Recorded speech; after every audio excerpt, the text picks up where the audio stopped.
গণভোটে হ্যাঁ যদি জয়যুক্ত হয় তাহলে সংবিধান থেকে বিসমিল্লাহ উঠে যাবে। গণভোটে হ্যাঁ যদি জয়যুক্ত হয় তাহলে ৭১ তথা মুক্তিযুদ্ধ মুছে যাবে। আপনি কি তাই মনে করেন? আসলে না, এটা সম্পূর্ণ অপপ্রচার। এটা আমার কথা না, ডিবিসি নিউজ করছে, আপনারা দেখতে পারেন। এবং কথাটা বলছে আলী রিয়াজ স্যার, প্রধান উপদেষ্টার বিশেষ সহকারী। আসলে আগামী গণভোটে যদি হ্যাঁ জয়যুক্ত হয় তাহলে ৪৮টা প্যাটার্নের সংস্কার হবে। এখানে আমি যতটুকু দেখছি কোথাও এই ধরনের কথা বলা নাই যে হ্যাঁ জয়যুক্ত হলে সংবিধান থেকে বিসমিল্লাহ উঠে যাবে এবং ৭১ তথা মুক্তিযুদ্ধ মুছে যাবে। আর ৭১ মুক্তিযুদ্ধ মুছে যাওয়ার কোনো প্রশ্নই আসে না, কারণ ৭১ আমাদের শিকড়, ৭১ আমাদের অস্তিত্ব।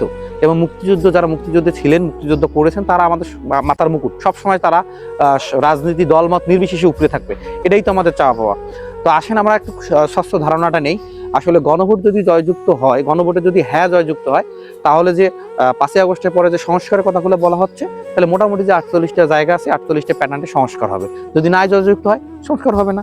যদি আপনি সংস্কার চান তাহলে হ্যাঁ দিবেন, আর যদি সংস্কার না চান তাহলে না দিবেন। জুলাই আন্দোলনে যে ১৪০০ জন শহীদ হয়েছেন, এই শহীদের রক্ত বৃথা যাবে না যদি হ্যাঁ জয়যুক্ত হয়। যদি না জয়যুক্ত হয় তাহলে এই শহীদদের রক্ত বৃথা চলে যাবে। যদি হ্যাঁ জয়যুক্ত হয় আগামী গণভোটে, তাহলে জুলাই যে বিপ্লব ছিল, জুলাই বিপ্লবের একটা ভিত্তি থাকবে, একটা শক্তপুক্ত একটা ভিত্তি থাকবে।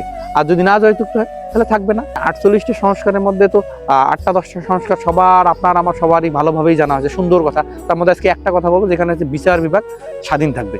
এখানে কেউ ফোন করে বলতে পারবে না যে আমি ধর্মারো খাও দলের না সভাপতি বলতেছি, ইউনিয়ন সভাপতি, আপনি আমার লোক আমাকে ছেড়ে দেন। এই ধরনের কোনো সম্ভাবনা থাকবে না। এইখানে স্বচ্ছতা থাকবে, জবাবদিহিতা থাকবে এবং বিচার বিভাগটা স্বাধীন থাকবে। এইখানে দলীয় যারা সরকার গঠন করবে, দলীয় সরকার এখানে হস্তক্ষেপ করতে পারবে না। সুন্দর একটা ধারণা। যদি এটা চায় তারা হ্যাঁ দেবে, আপনি আমি হ্যাঁ দেবো। আর যদি না চাই তাহলে আপনি আমি না দেবো। সুন্দর একটা ক্লিয়ার কনসেপ্ট। আমরা চাই যে আগামী যে গণভোটটা হবে, সেই গণভোটটার আমার সঠিক মানুষকে ধারণা দেব যে গণভোটে হ্যাঁ জয়যুক্ত হলে এই হবে, আর না জয়যুক্ত হলে এই হবে। এই ধারণা দেওয়ার পরে মানুষ এখন সিদ্ধান্ত নেবে যে আমি হ্যাঁ দেবো নাকি না দেবো, জনগণ হ্যাঁ দেবে নাকি না দেবে।